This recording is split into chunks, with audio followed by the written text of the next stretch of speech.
All right. What's going on, everyone? Aaron here, Clean Cuts Lawn Care. It is Monday morning, starting the final week of mowing. Then we can jump into other services. But we got to talk about this first, man. Okay, so listen, me and my wife wake up like 4:15. I go in the kitchen, I grab our coffee that I have preset the night before, and we watch a little TV while we have that cup of coffee.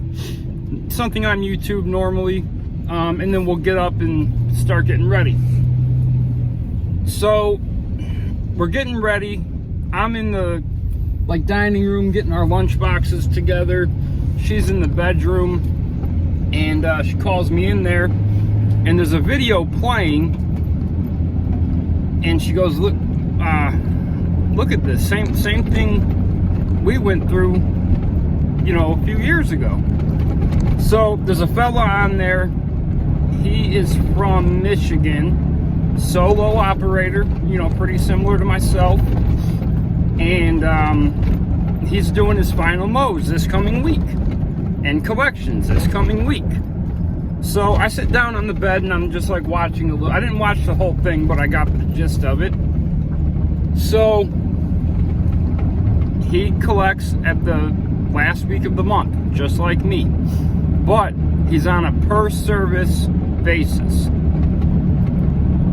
So he said his wife went through all the invoices for the mowing season over the weekend or last week, whatever,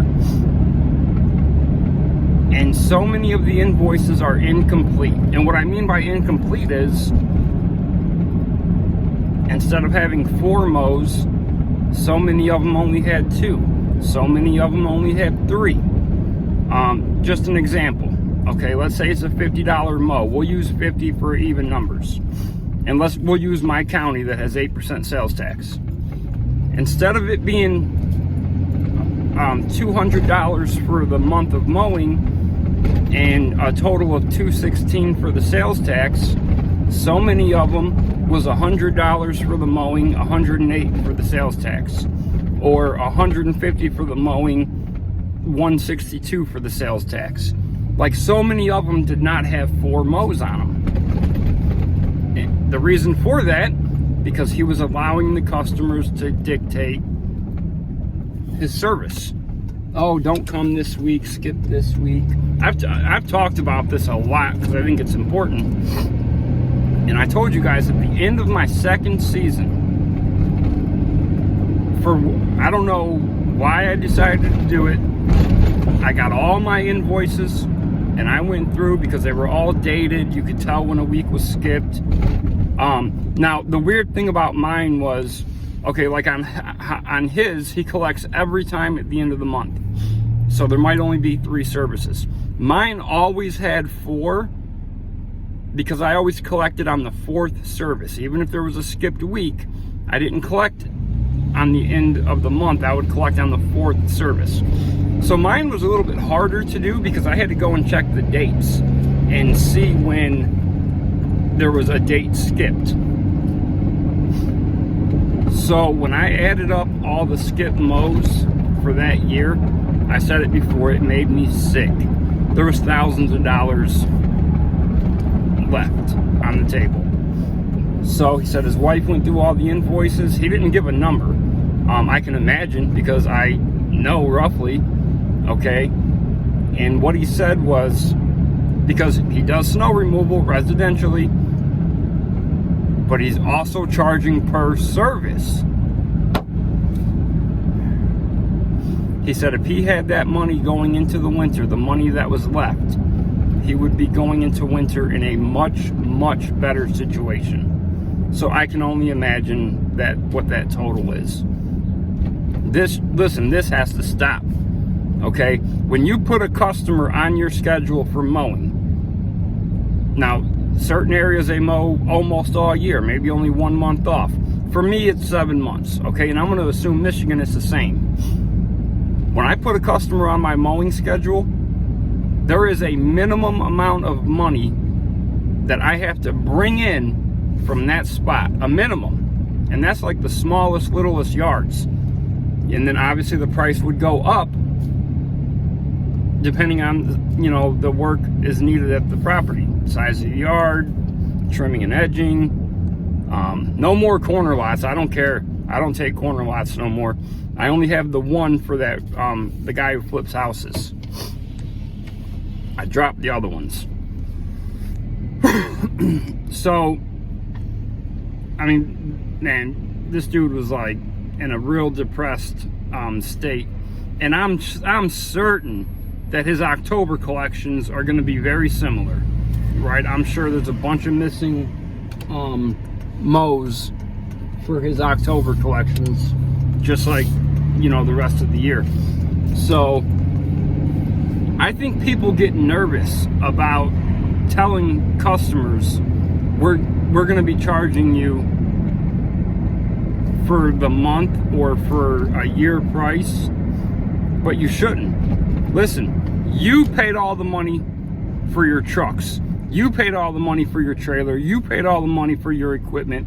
When your truck breaks down, you either fix it, you know, when you buy the parts and whatever, or you pay a mechanic to fix it. When your mowers go down, same thing. Either you're fixing it, buying parts, or the dealer's fixing it and you're paying for it. The customer don't care. They don't care about your truck breaking down, your mower breaking down.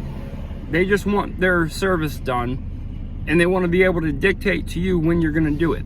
No.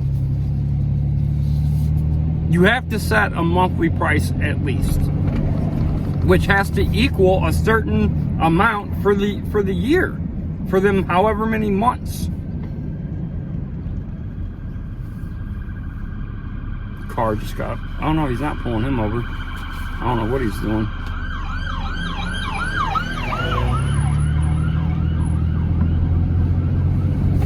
So, last Thursday, it was early morning.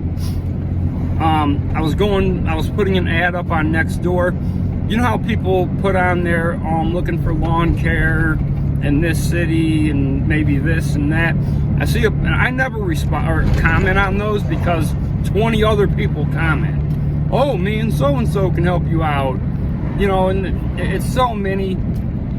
But I see one that they're looking for all services, and they put the name of the road, and it's a road I already work on. So I'm like, whatever. I comment. I say, Clean Cuts Lawn Care phone number. I said, I already work on that street. That's all I said.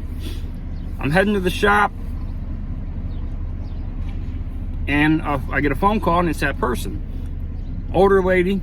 So she's telling me that she wants everything. She wants fall cleanup coming up soon, snow removal, and mowing next year.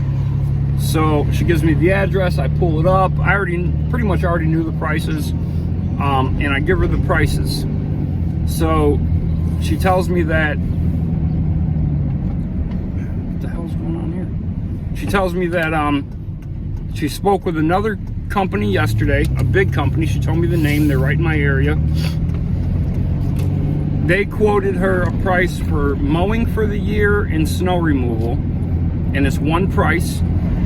Just like I said, it's not a per service thing. We have to get rid of that. And their price came out to be a few $100s more than me. And like I told her, I said, because she thought it was high, I said, well, it's not really high because, I said, here's our price. I said, and they're a bigger company. They have employees, they have bigger bills than I do. And she goes, yeah, you're right. Yeah. And, you know, listen, because I'm not that guy. I don't want to sit there and down talk companies. I don't do that. All right? I don't need to. I know the guy. I don't know them, but I know them. They do good work. They're dependable.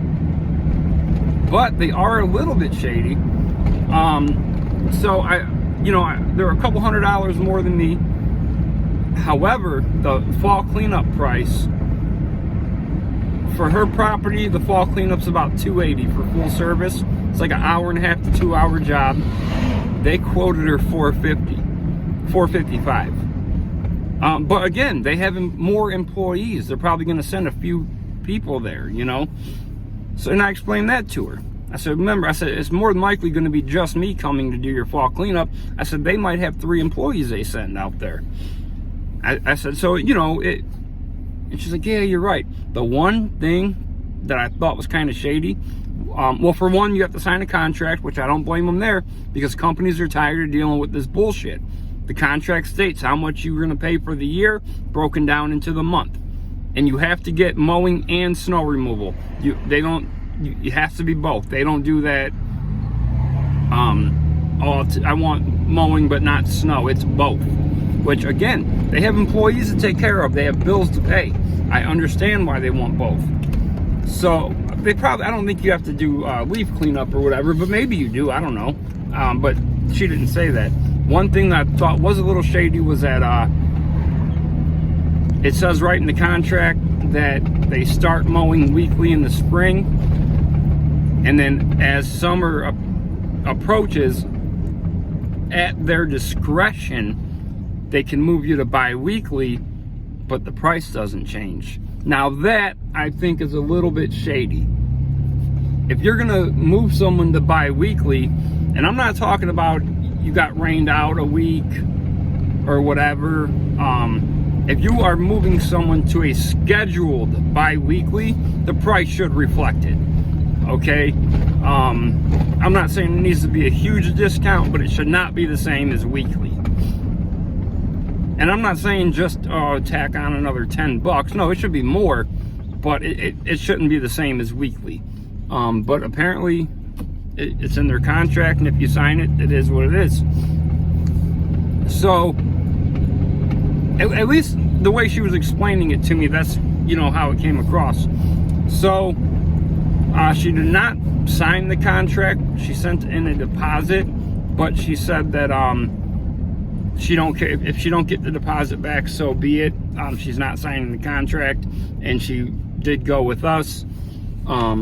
So the first service we'll be doing for her is fall cleanup, then snow removal, and a customer who was not responding to me about snow removal, I left her like probably 4 voicemails, a few text messages. In the last voicemail, I told her, I'm sorry, this is my last phone call. I said, I can no longer hang on to your spot. That was a week ago. She called me back yesterday. I'm so sorry, all these excuses. But I'm not turning no snow down right now. I said, okay, that's fine. I went ahead and let her stay on the schedule. Listen, I want a nice winter. This is going to be my biggest winter yet. And I'm not turning no snow down right now. So, yep, we're starting our final week of of mowing. It's pretty cold out. It's a little frosty right now, but just gonna have to deal with it being wet this week. Temperatures are not gonna be great. Today the high is gonna be 48, 49 degrees maybe. And I'm certain it's gonna be similar throughout the week. So, all right, guys, if you liked the video, hit like, subscribe to the channel, leave a comment down below. Let me know everything I'm doing wrong, and keep the edges clean, boys. I'm out.